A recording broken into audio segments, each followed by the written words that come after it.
Gurur Brahma, Gurur Vishnu, Gurur Devo Maheshwaraha, Guru Sakshat Parabrahma, Tasmai Sri Gurave Namaha. Sadashiva Samarambam Sankaracharya Madhyamam Asmat Acharya Paryantam Vande Guru Paramparam. Vasudeva Sutam Devam Kamsa Chanura Mardanam Devaki Paramanandam Krishnam Vande Jagadgurum. Good morning and welcome to SanGita Session number 19. Today is Saturday, May 27, 2017, and we are almost nearing the end of chapter 3. So we will start with our session now with a little bit of Sanskrit to start with, and then we'll go ahead with the Gita session. As usual, I'll provide you a quick review of session 18, in which we covered verses 20 to 27 of chapter 3, in which Lord Krishna started explaining the differences between the Ajnani and the Jnani, the ignorant and the wise. And he emphasizes karma, action for all, irrespective of whether you are an ordinary man or you are a saint. And he also tells what the wise should and should not do. So in this session 19, I'm going to give you a quick overview of what we're going to talk about today. What is sandhi in Sanskrit? You know, we've been listening to a lot of long words, which I often split up for your convenience, and then it goes on. Therefore, you have this sandhi, which I need to tell you a little bit about that. We'll, as usual, have a quick review of last verse, the verse 27. And today you continue with more on the differences between the ignorant and the wise. And in this session, Krishna is urging Arjuna to fight free from lethargy. And he stresses the great importance of doing one's own duty. So that's what we are planning to cover today in session 19. And I'm going to now tell you what is this sandhi. You know, in Sanskrit, pronunciation is extremely important. And each word is called akshara. Akshara itself means achara. You know, I have told you, if you put a, it becomes opposite. Akshara means one that does not die. One that is eternal sound. Not like you have in English but but and put put. So the pronunciation differs, even though the u word is common, but not so in Sanskrit. So you find in Sanskrit scriptures like Ramayana and Bhagavad Gita, there are many words which are very long and complicated to pronounce. Some of them are really tongue twisters. So such words are actually built up by joining small words. Now, this joining or combination of words is what is called sandhi. It is also called samhita. Now, sandhi is basically a combination of two sound elements. Elements which have different nature of sound or could be similar also. For example, you have namaha plus se, you say namaste, right? Etat plus sutva, etat sutva. So there are three types of sandhis.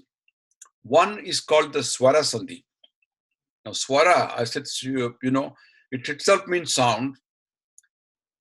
It is something which joins similar sounds, like a plus a.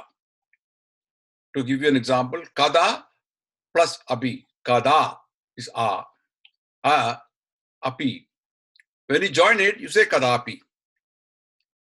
Similarly, e plus e. You have, say, Ravi, ending with e. Indra, ending with e again, or beginning with e. So, Ravindra. Vidya, plus alaya, vidyalaya. So that is called swara sandhi. And there another sandhi, what is called vyanjana sandhi. That is when one consonant joins with another consonant or a vowel. For example, etat plus shrutva, etat shrutva. Asmin plus aranye, asmin aranye. It joins together. The third type of sandhi is what is called visarga sandhi. Visarga, means that colon you put, like you have namaha, ha. When you have that visarga joining with ta or sa, the word changes, sandhi changes to is joining together. Like namaha plus te become namaste. You see, is added there. Like itaha plus tataha. Here and there. Itaha plus tataha become isastata. So these are the three types of sandhis that you have. And you will find them very common. Why it happens like this? It's a matter of pronunciation. Like you say, if you say, I do not know, when you talk fast, you say, I don't know, correct? So do not becomes don't. Could not becomes couldn't.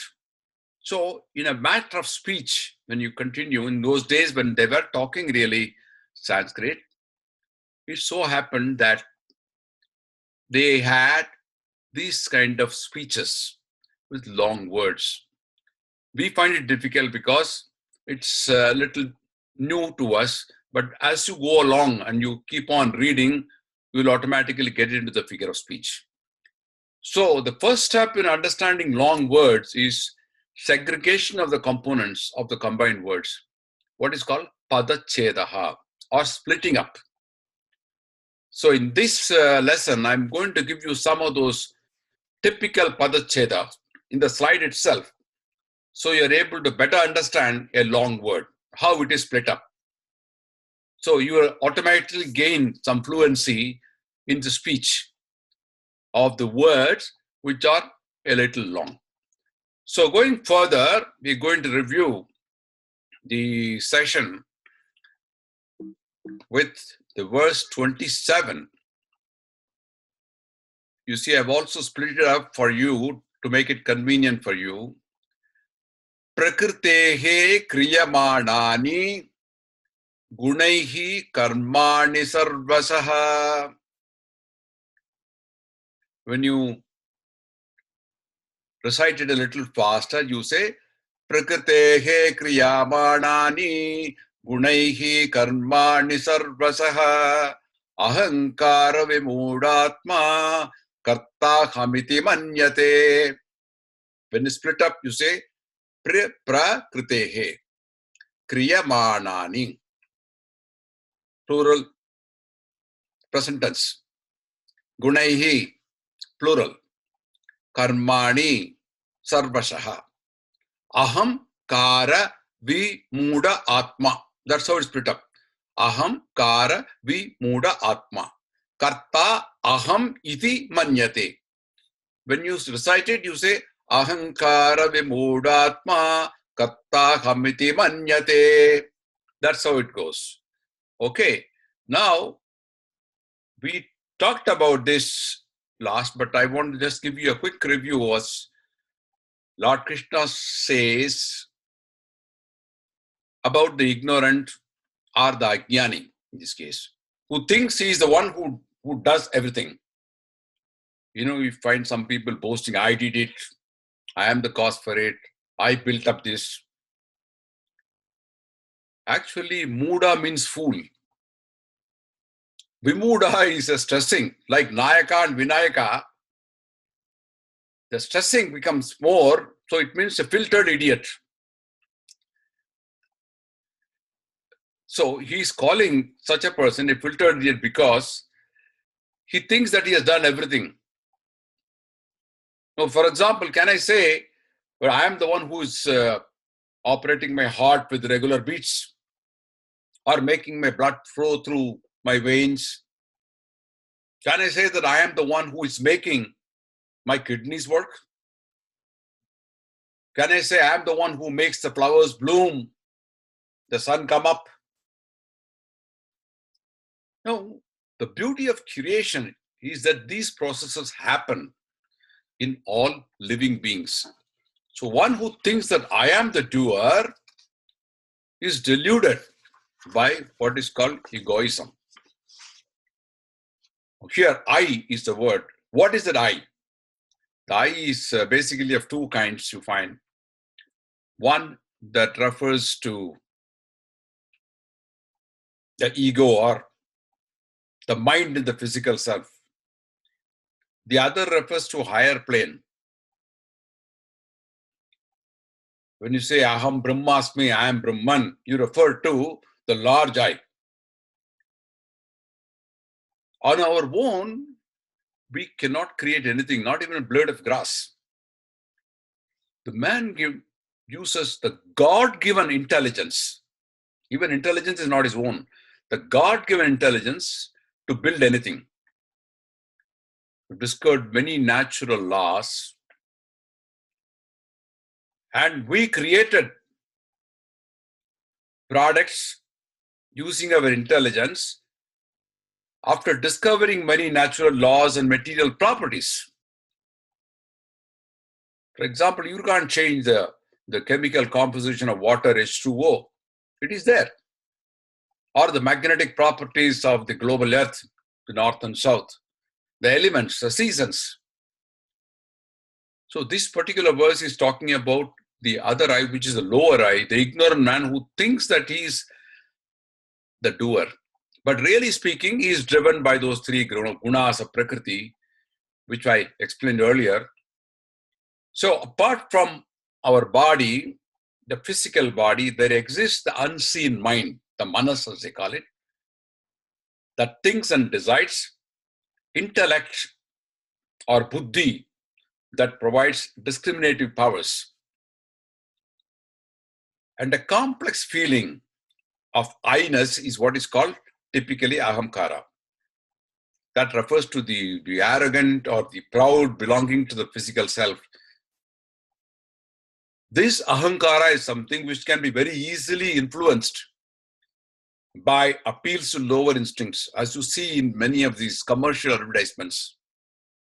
I remember long ago an ad for an electric shaver, when it came into the market. Try shaving in bed, appealing to the senses, lower instinct, that man can just relax in the bed and start shaving.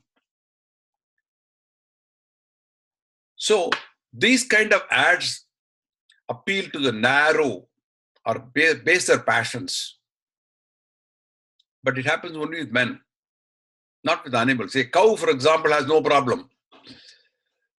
Only man has this problem with his intelligence in picking the choices and using his buddhi against the compulsions of mind.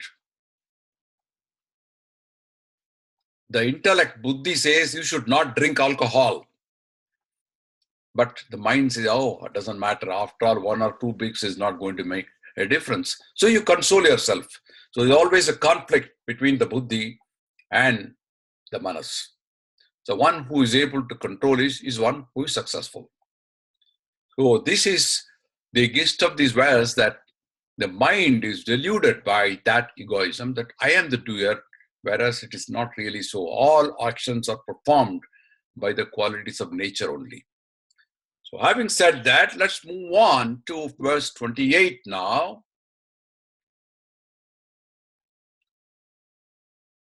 Tatpavitto mahabaho Guna Karma vibhagayoho Guna guneshu vattanta iti matva na sajjate. Again, I want to explain the sandhi here. Tattva vittu. The 3 words joined together, tattva vittu. Maha baho. Guna karma vibhagayoho. Guna guneshu vartante iti matva na sajjate. to explain this.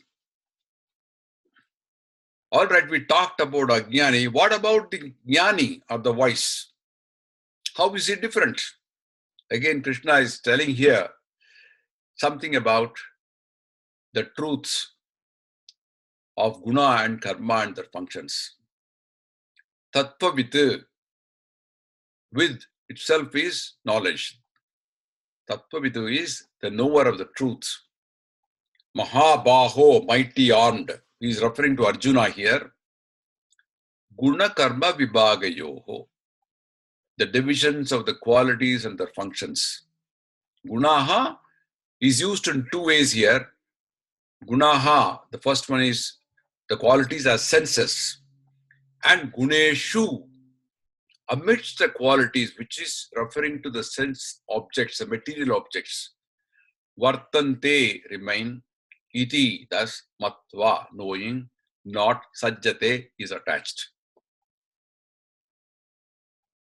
As we saw before, the Ajnani performs action for happiness. He pursues material objects for getting happiness, whereas Jnani, he also performs action with happiness, seeking fulfillment of higher goals. The Jnani is always happy, unconcerned about pursuing happiness through external objects. He doesn't need a Dunlop pillow or a luxurious bed to sleep. One performs an action in the pursuit of happiness, while the other performs all actions with happiness. One works for self-satisfaction, the other works with satisfaction to help others. So, this is the difference here. Once a jnani or a wise man discovered the higher ananda, the pleasure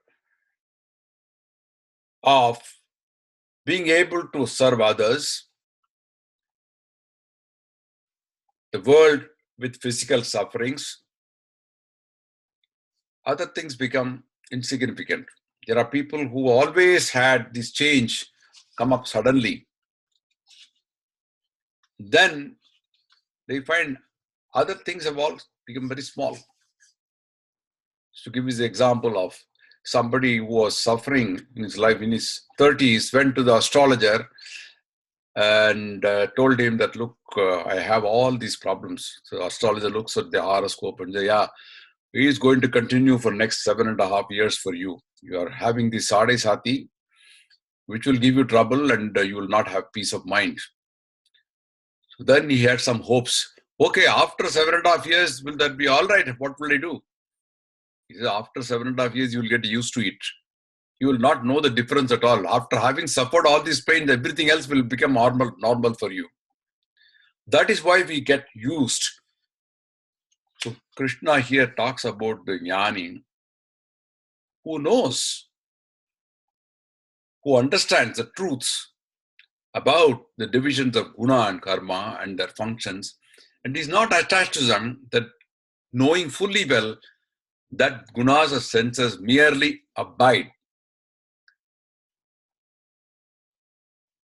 in the middle of the sense objects. How you perceive it is the question. If you perceive it, there is no difference. And many saints have demonstrated this difference in ancient times and also in recent times.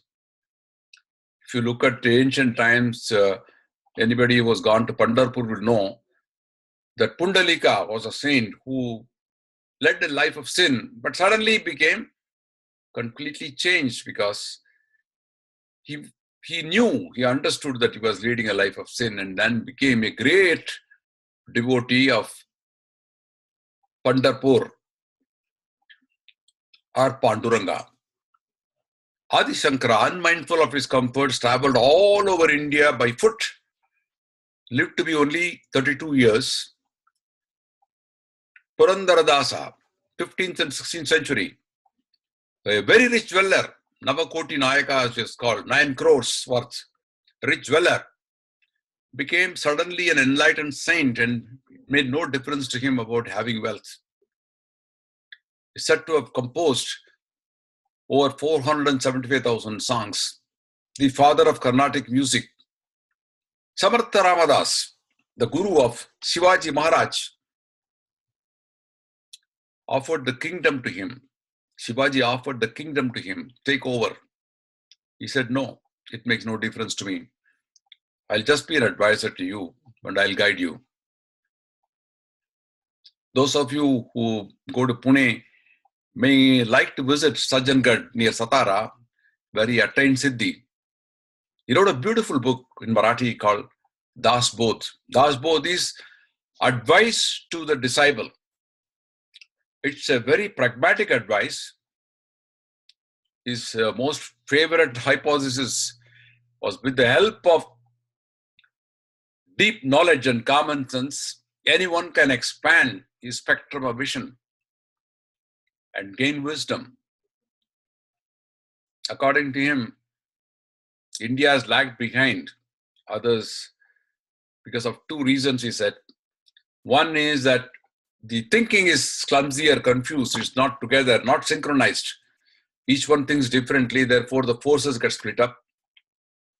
And the other, he thinks, sees lack of efforts, adequate efforts. But for him, the history of India would have changed totally.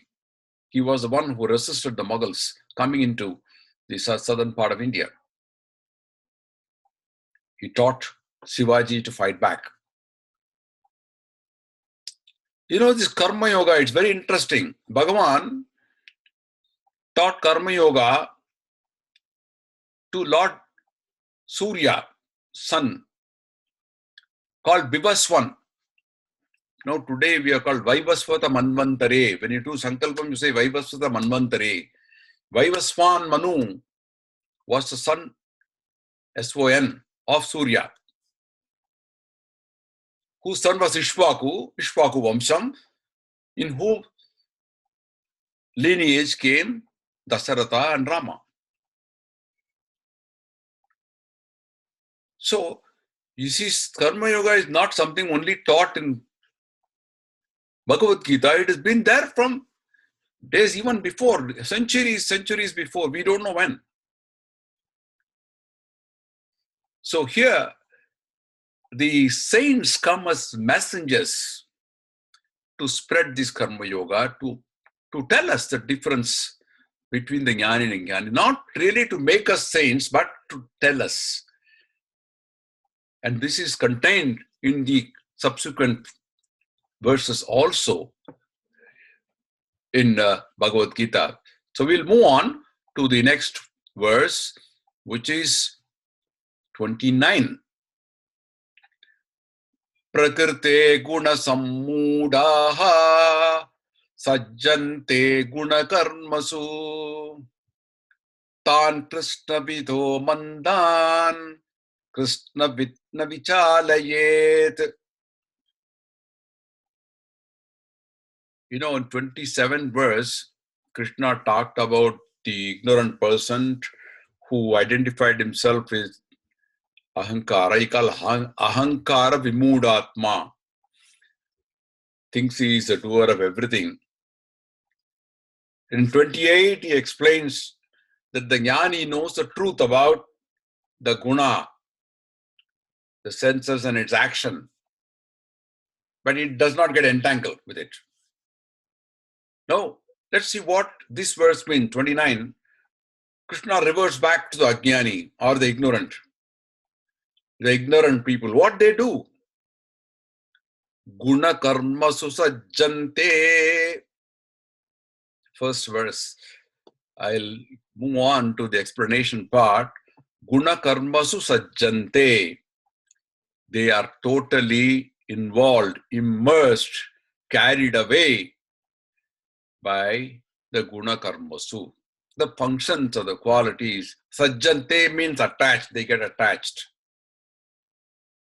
Here the word Guna means Prakriti Guna, Ahankara, which is the body-mind complex. In that, so they are immersed in that Ahankara and its activities, and they have no time to pursue anything spiritual. A lot of people say, hey, what is there in Bhagavad Gita? Nothing. It's not for me. So what can you do with them? So Krishna, he realized that there are people like that. And he says, never ask them to renounce what they do. Let them continue to do what they do. Don't ask them to read Bhagavad Gita or listen to it. Na vichalayet, should not unsettle. Don't confuse them. Let them do what they want. A man of perfect knowledge or the jnani should not unsettle the foolish one of imperfect knowledge. People who do not realize the value of Bhagavad Gita or the scriptures, let them do whatever they want to. Do not unsettle them. See, what a pragmatic advice, right? Let them do what they feel like. But some time comes, the fruits have to ripen. They will never be just the same way they are. Someday they will ripen. They will understand.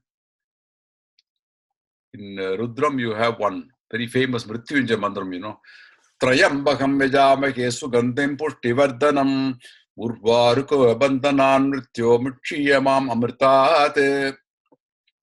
Very famous mantram, in which the fruit is really the cucumber. The difference between ordinary fruits and cucumber. Ordinary fruits, if you have a mango, it ripens, maybe it falls down. But cucumber doesn't move, it stays where it is. But bandhan, the umbilical cord which connects it, the vine, that moves away. The cucumber stays where it is. So the bondage leaves. So allow the people to ripen. Don't pressure cook them. Let people face challenges in life and learn to deal with them. They will eventually gain wisdom. So Gita is that way good because it teaches you not to become saints, but to become a good human being.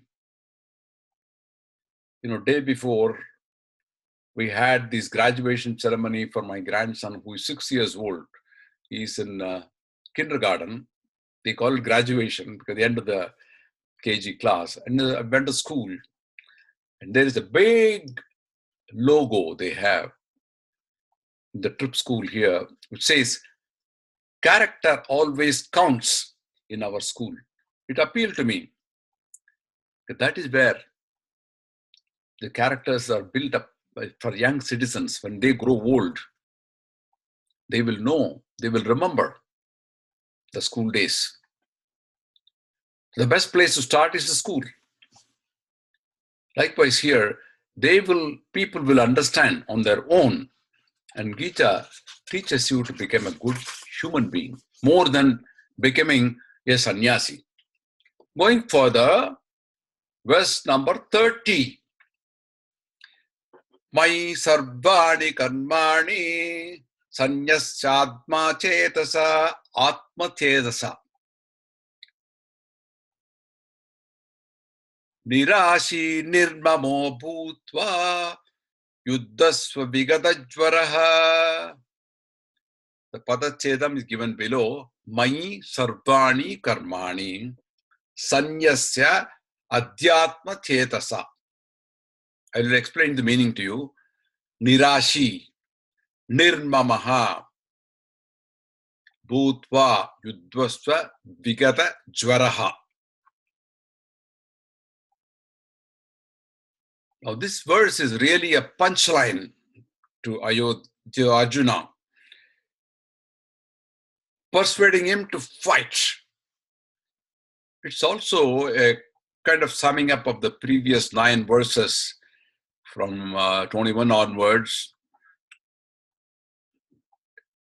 where Krishna said what jnanis and ajnanis should do or should not do. The ajnanis have to keep doing their karma actions for purifying their mind. As you do rituals, as you listen to Bhagavad Gita, as you read many of these books, As you face life, your mind gets purified. Chitta Suddhihi. That is why you have different ashramams, Grihastha ashram is one where you find the maximum challenges coming up. You have to earn money, you have to manage a household, you have to manage family, you have to manage the boss, everything.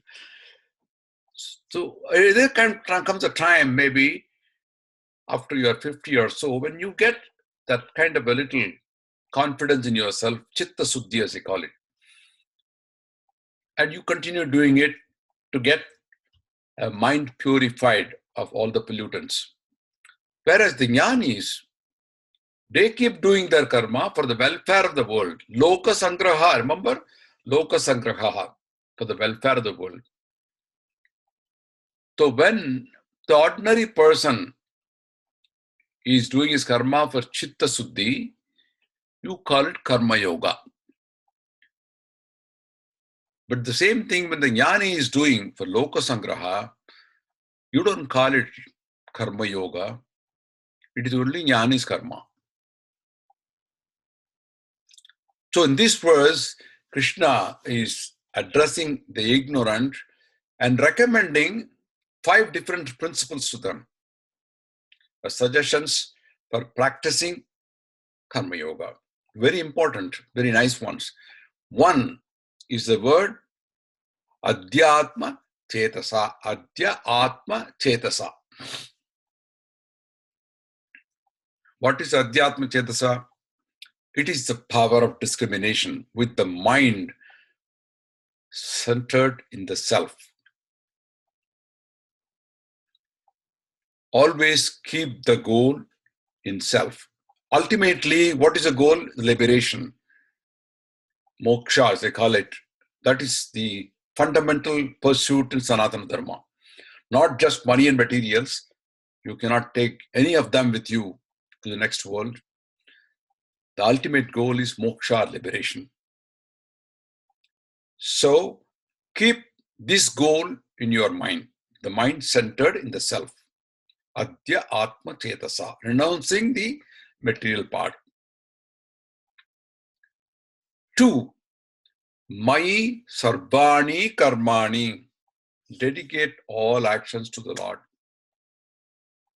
Work is worship. There is a saying. Sense of gratitude or offering. Don't the Christians say grace before taking meal? We have the Pariseshanam, Hindus do that. It's a gratitude that all I am offering to you. Narayanayati samarpayami. I'll tell you a little story. There was a salt merchant.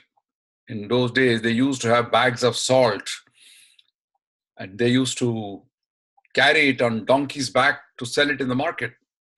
One day the merchant took it and then there was a downpour, rain, and all the salt melted away.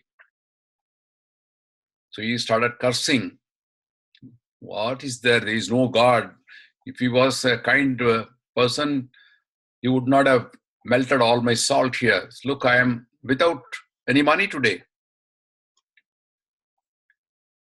So he was cursing God. On his way back, he had to go through a forest and there were robbers.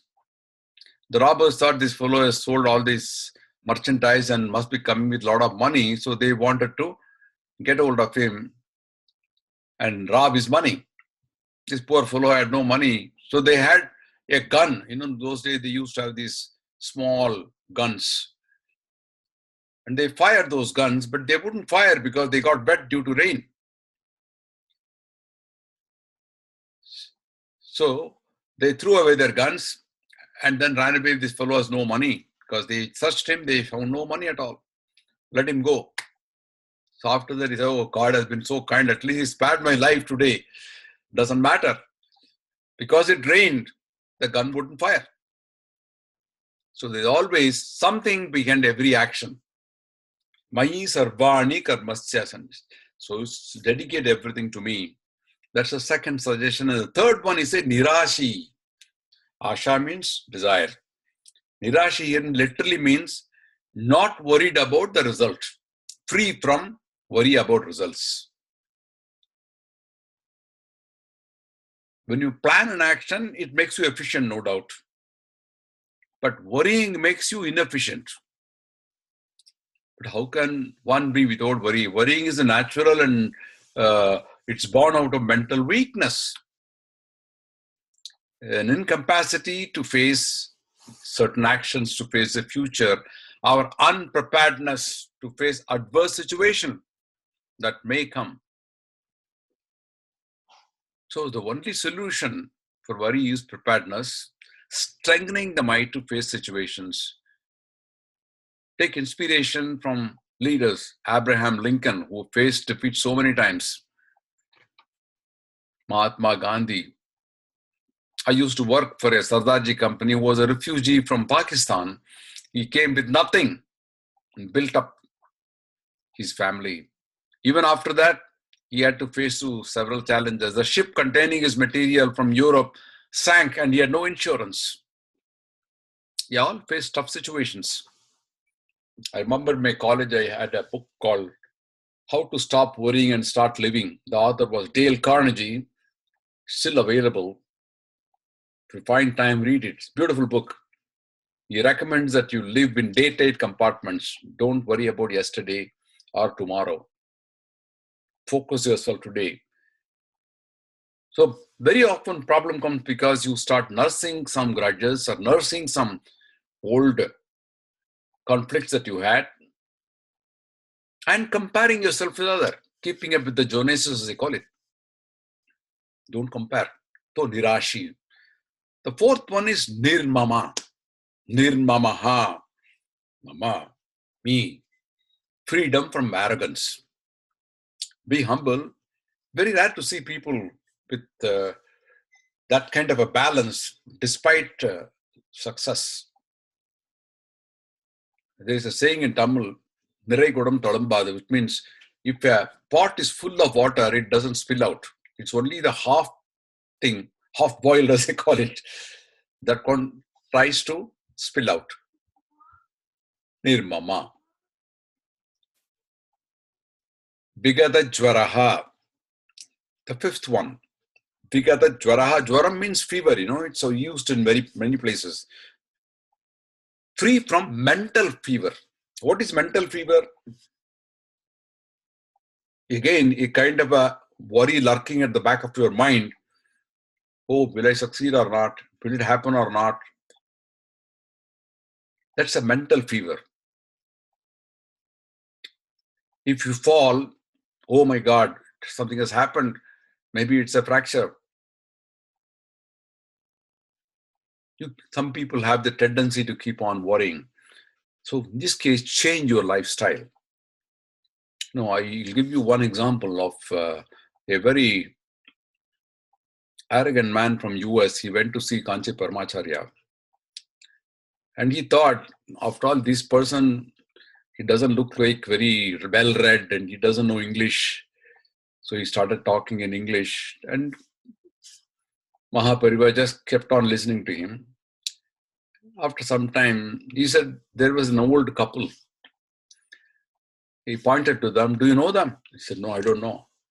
But these were once upon a time very prosperous, very wealthy people. They used to be very, very devoted to Madam and me. They used to come very regularly. But something happened. They lost all the riches, all the wealth. Now they are paupers. But they're still devoted to me. And they keep coming to me.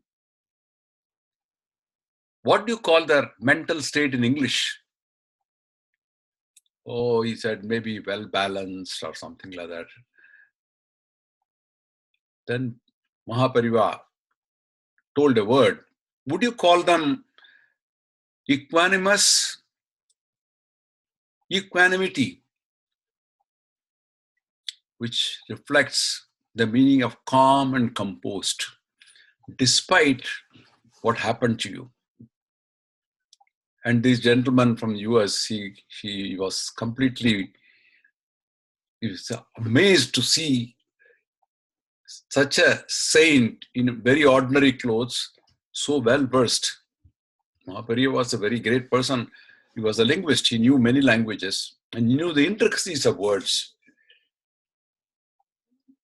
So, nirmama, freedom from arrogance, and vigadachvaraha. So these are 5 qualities or suggestions made by Lord Krishna to the ignorant. Going further, verse 31. Eme matamitam nityam anustishtanti manavaha Shraddhavanto anusuyanto muchante tavi karmabihi. Eme matam idam nityam anutishtanti manavaha Shraddhavantaha anusuyantaha muchante te api karmabihi.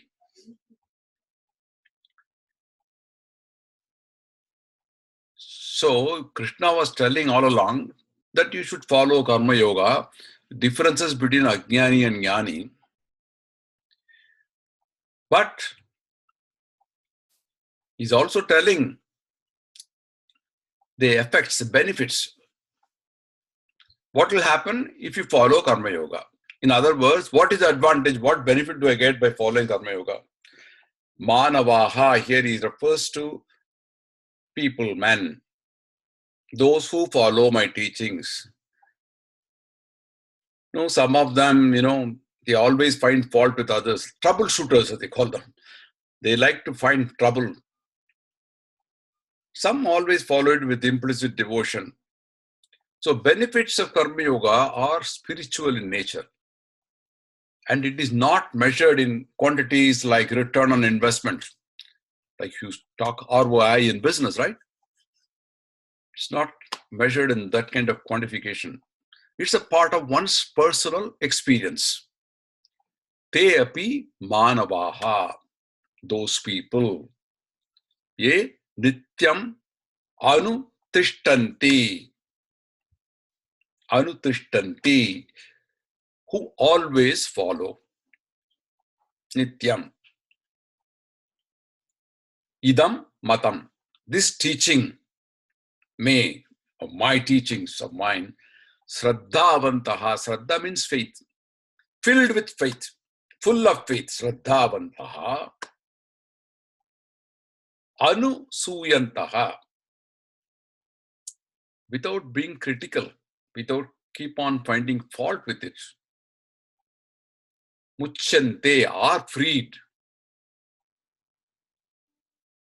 They too, api, karma be, from karma, from the bonds of karma. Those people who constantly practice my teaching with full faith, without being critical, they too are freed from action, from karma. Now, the supremacy of Krishna or his teaching was not accepted blindly. Even in this case of Bhagavad Gita, Arjuna did not accept whatever Krishna said. You will find he is always challenging him. At the end of today's lesson also, I think it will probably be the next lesson, you will hear Arjuna himself doubting Krishna's teachings. But Krishna answers all these questions. There is a part of Gita called Uddhava Gita. Uddhava was a great devotee, a fan of Krishna. He didn't ask anything from Krishna.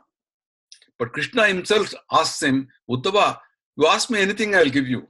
And Uddhava is asking, say, I don't want any material, but I have some questions in my mind. I want you to answer them.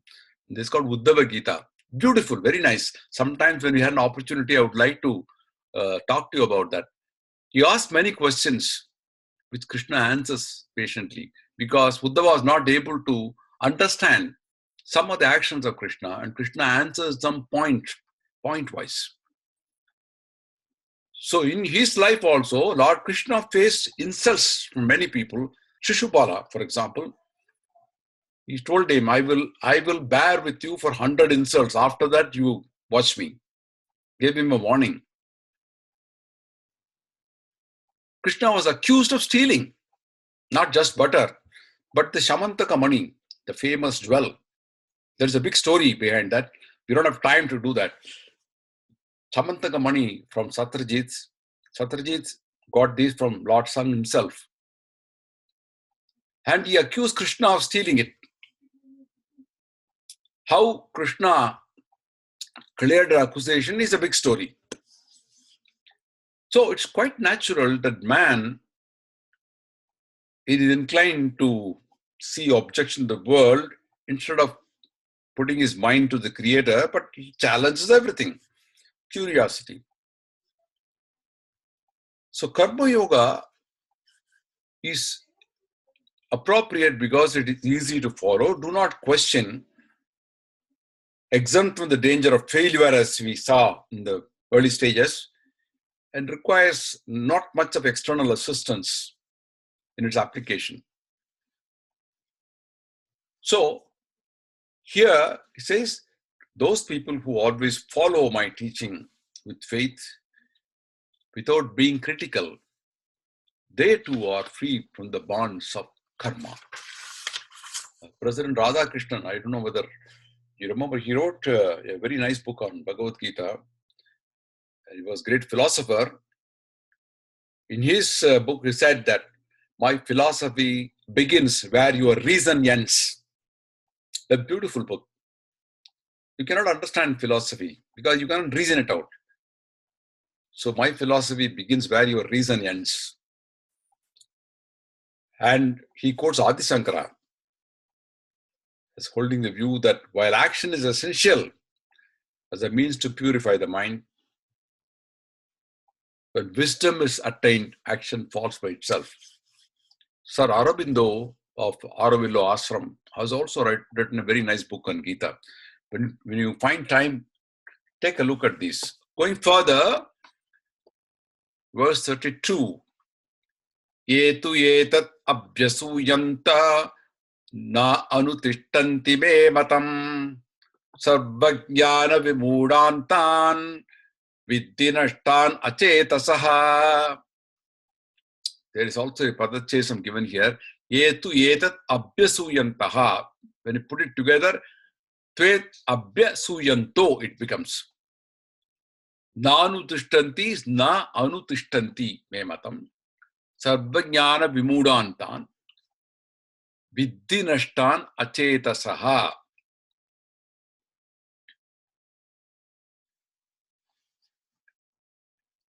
Now, so far, Lord Krishna was telling, you do this, you do that, and even the benefit of following Karma Yoga.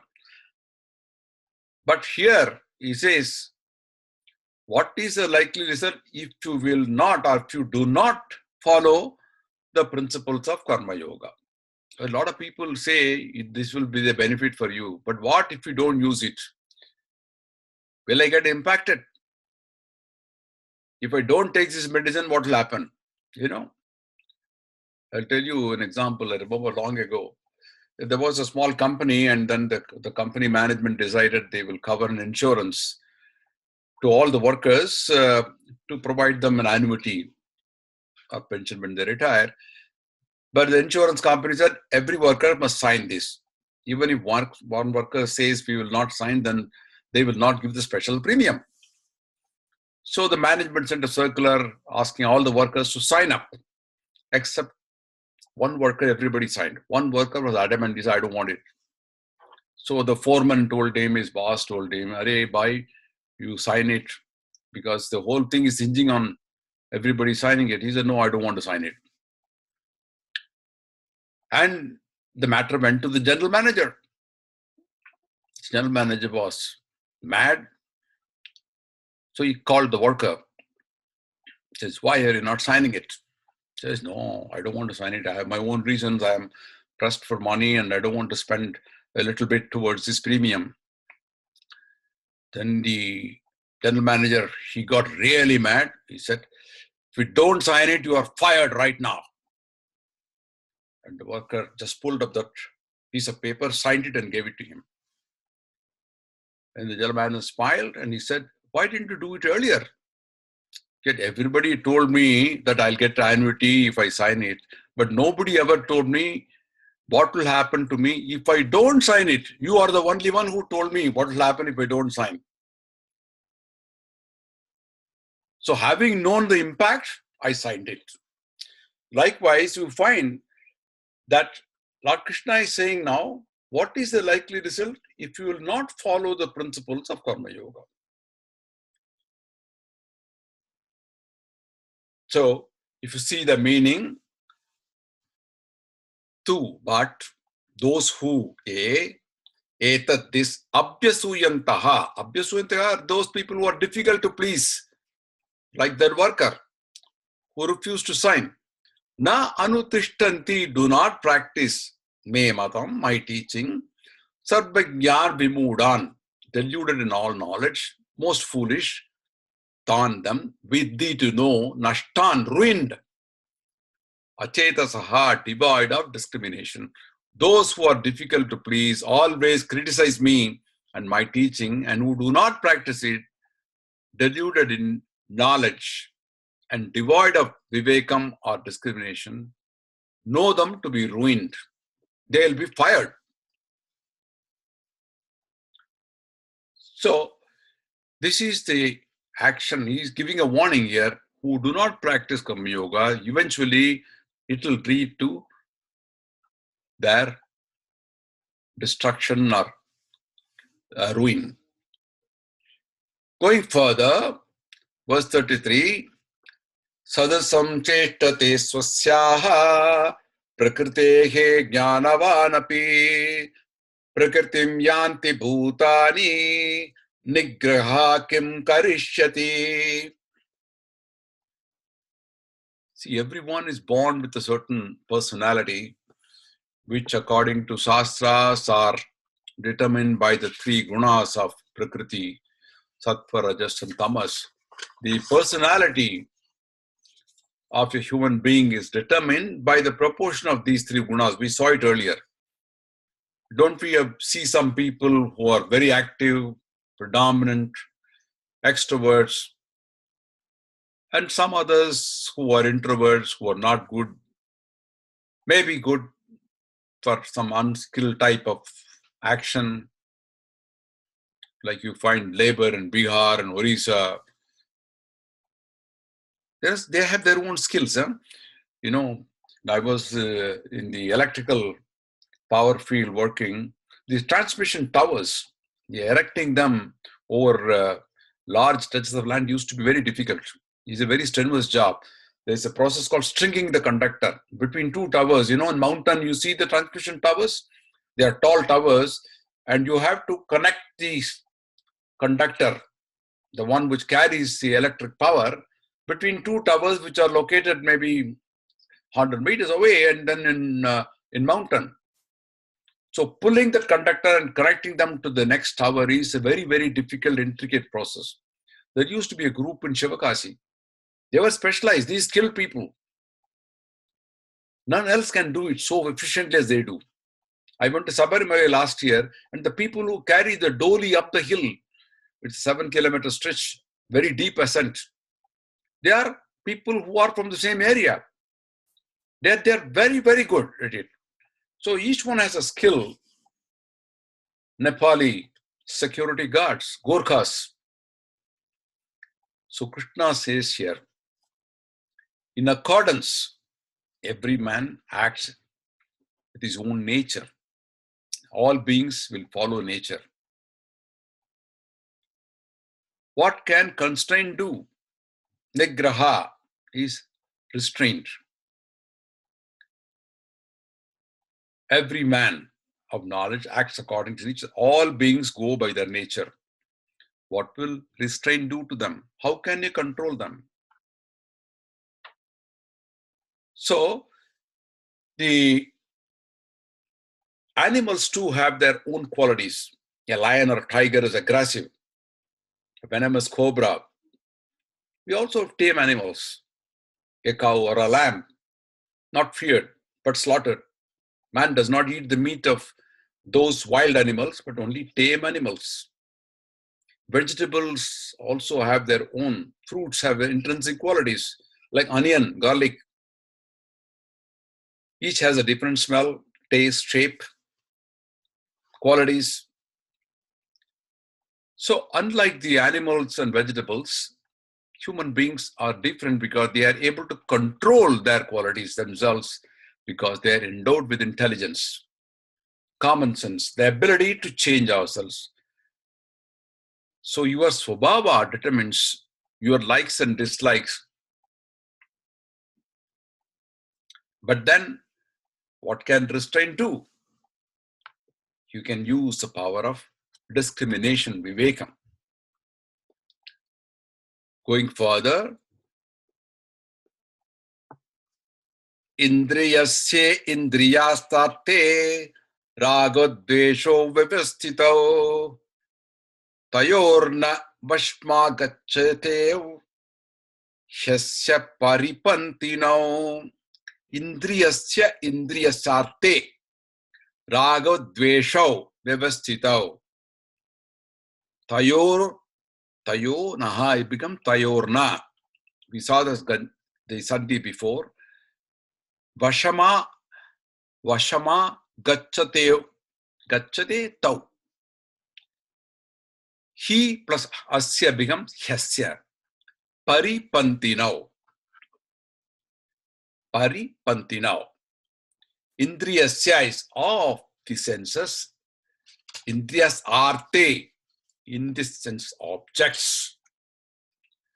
Ragadvesho, attachment, and aversion, ragadvesho. Vyavastitau exists. Tayo of these, never. Vashma is control, vasham. Vashyam also comes from there. Vasham is control. Agachte, come under tau, those. He certainly, asya, his paripantino, they act as stumbling blocks, as enemies. In the previous verse, we saw Krishna was saying that all beings act according to their nature, including the animals and even the fruits and vegetables. What can restraint do? Meaning natural qualities cannot be controlled. In this verse, he says one should not come under their control. Both seem to be kind of contradictory. Krishna says a human being has a control over himself, unlike the animal kingdom and the plant kingdom, who do not have this kind of control. So likes and dislikes are bound to exist with regard to the object of every sense organ. One should not come under their control because they are his enemies. Going further, verse 35, Sreyan swadharmaha vigunaha paradharma swanushtitat swadharme nidanam sreyaha paradharmo bhayavaha. This verse, Krishna advises Arjuna, your Prakriti is as Rajo, Guna Prakriti. You are a very active man, being a hero. Therefore, active thoughts are very natural to you. So your living style should be governed by two principles. One is your swabhava, which is natural, and also your dharma, what is called swadharma, a personal code of conduct that suits your inborn talents and certain dharmic rules. So if you have skills as a sportsman, go ahead and play well, but follow the rules. Don't cheat using drugs.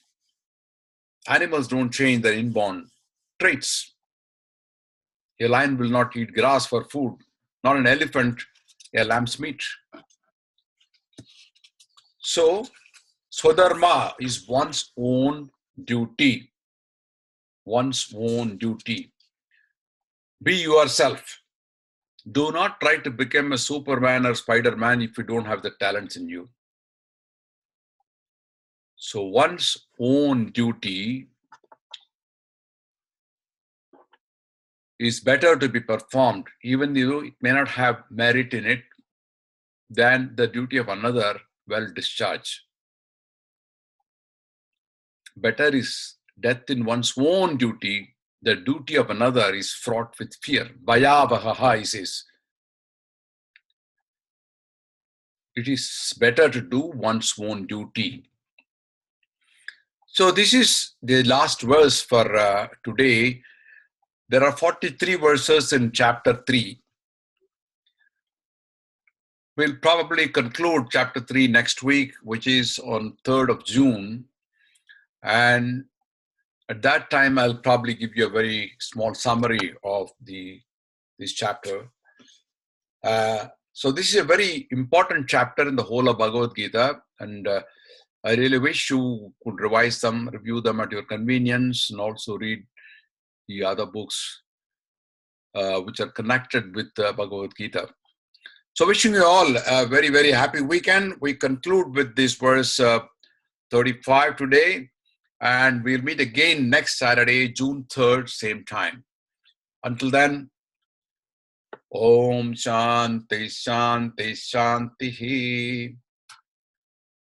Thank you. I will unmute you all now. If there is any comment from anyone? Yeah, you are all unmuted now.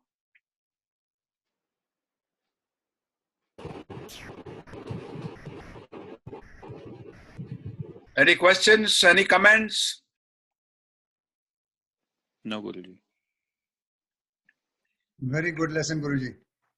Very good. Thank you. As usual, I'll upload it on Thank YouTube. you. You'll be able to see them sometime later. I've been getting a lot of comments from people who are not participating, but who are listening to these in the YouTube sessions. So very good. Nice to be with all of you today. We'll meet again